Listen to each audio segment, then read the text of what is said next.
Hi, good morning. Happy Friday. As I was editing my video yesterday, I thought, well, gosh, I forgot to tell them about when I went in the grocery store in Blue Ridge. Now, don't get me wrong. I'm not making fun of my northern Georgia folks up there. They from the country. Where I live used to be country, but we're kind of suburban moving on to urban ish. Ugh.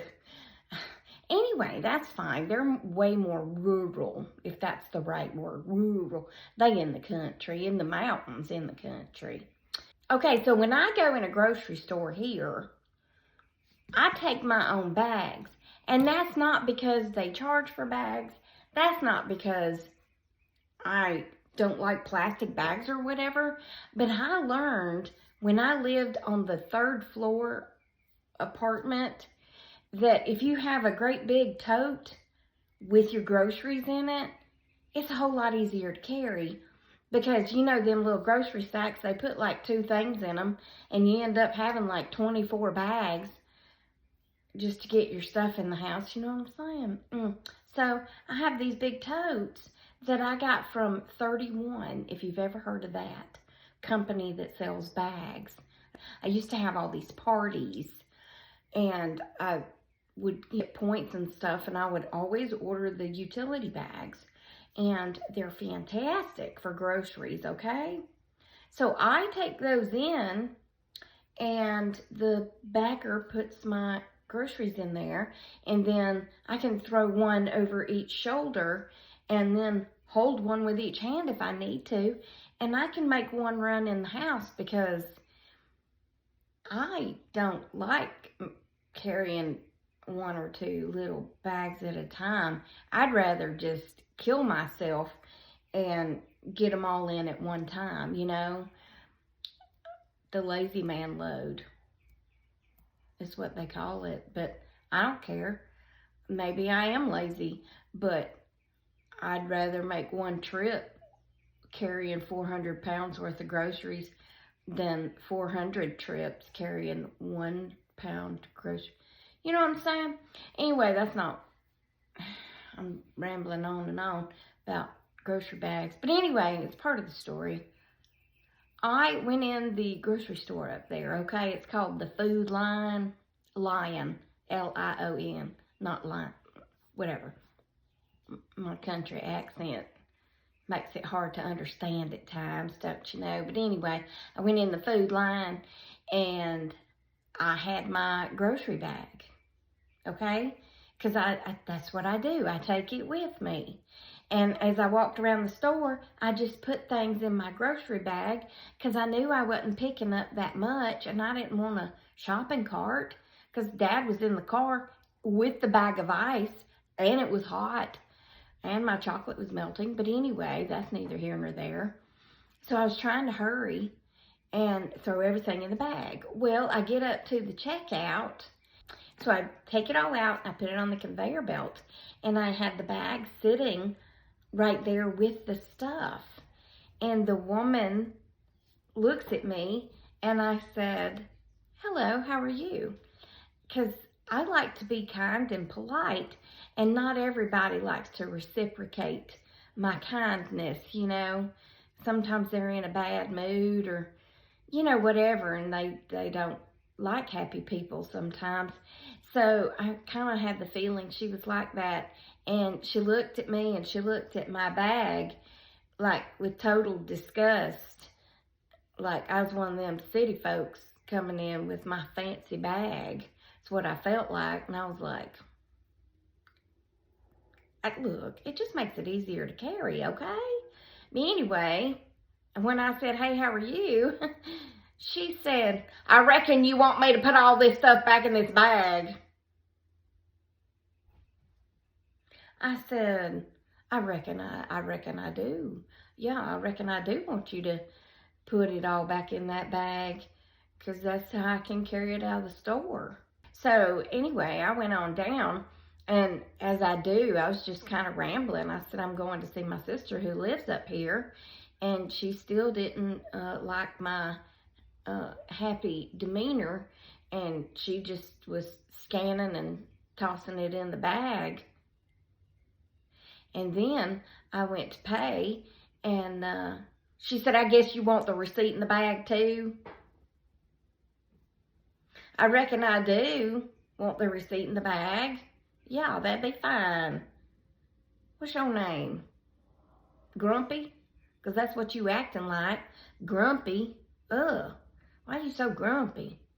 Whew. When my sister first moved up there, I've told this story before, but we went to get a Christmas tree, and it turned into Christmas Vacation Clark Griswold. It turned into something like that when we went to get the Christmas tree, because they had this big Bronco. They didn't have a truck at the time. And Justin and I sat in the back seat, and of course her husband, and she sat in the front, and then there was the area behind the seat. And, you know, it's kind of funny when you're out there on a tree farm and you're looking at all the trees. They don't look that big. It's very deceiving. She had this new house that she still lives in, and it's got really tall vaulted ceilings, and then it's got all these windows, and she wanted a real big tree to sit in front of those windows. She has since changed to artificial trees, mostly because of this story, because she could get one as tall as she wanted that'll go back in a box. You know what I'm saying? So anyway, we pick out this tree, and her husband, drug it back up and paid for it and all that stuff. Well, then we got to the car, and we realized that the bottom of the tree, where the limbs start, was wider than the vehicle. And he was going to shove it in bottom first. We didn't have a way to strap it to the top. So anyway, he started cutting on the tree and trying to make it thinner just to fit it in the car. Well, then we finally got it in the car, and me and Justin were basically in the tree. And then we got it home, and we went to put it in a tree stand, and it was too big for the tree stand. So he tried shaving it down a little bit, and that didn't work. So my sister said, well, let's just go to Rose's, which is in town.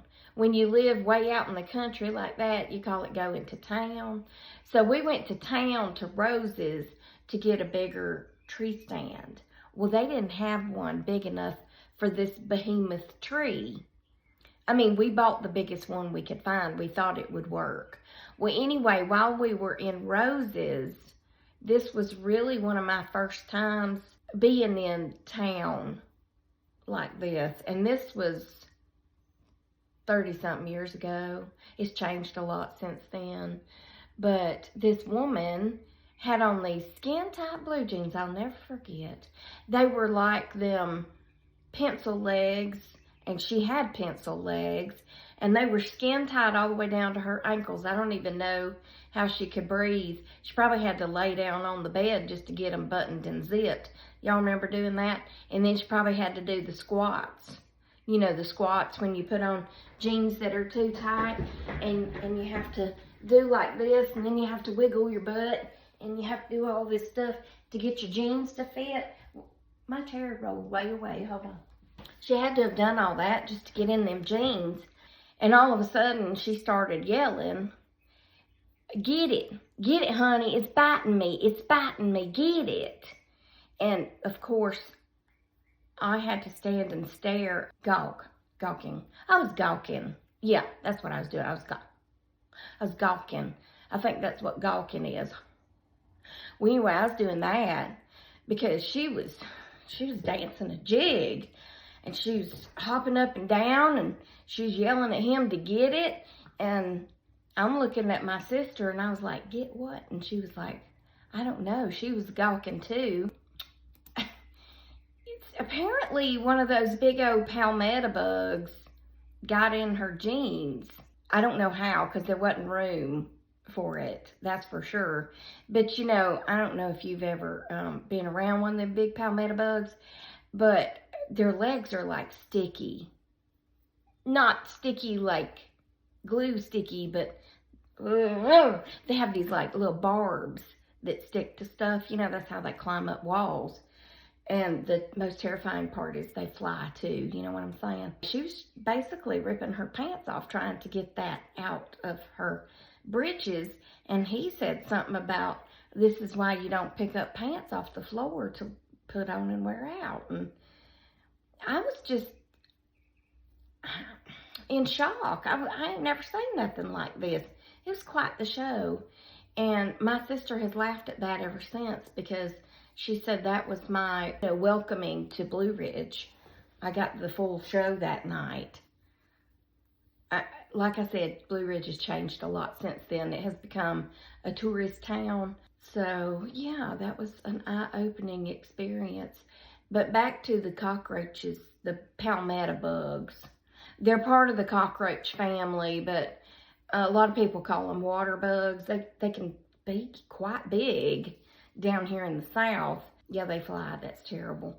But my husky came in one day, and he had one stuck on his nose, and he was about cross-eyed looking at it, and he kept taking his paw, and that thing was stuck in his hair, and I had to get it off of him. It was horrible, because, I mean, I don't know which is worse, a spider or a palmetto bug. I think a palmetto bug, because they're real fast, and they fly, and they're huge. And I end up getting chills all over me when I see one of them. And I don't like them at all. So, yeah, that's that story. Did y'all want to hear about big palmetto bugs? Anyway, I didn't get to record on the walk because the girls caught sight of me and had to walk with me, back home. Phoenix still had on her little pajamas, and they're long sleeve, long pant, like one piece pajamas with a hood.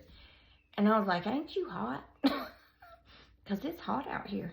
And she said, yeah, but it's cold in the house because Mama went for a walk this morning. And she said, when I get back, that air's going to be cut down, so y'all better dress warm. I said, well, I do understand that. Yeah. But anyway, that's enough of that rambling. I got to go back to work, because I do have a lot of work to do.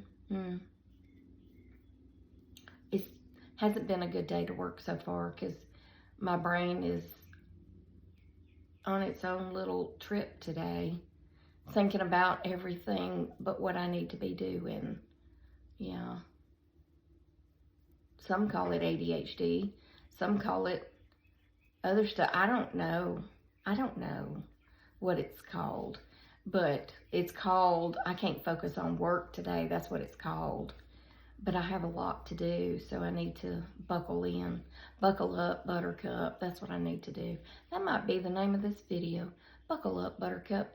I have the hardest time coming up with names of videos. Yeah. Anyway, that's going to be it for this one. I hope y'all have a great day. Remember, I love you. Jesus loves you. I hope he's coming back soon, because people be crazy. Did y'all hear about all that stuff in Atlanta the other day? They had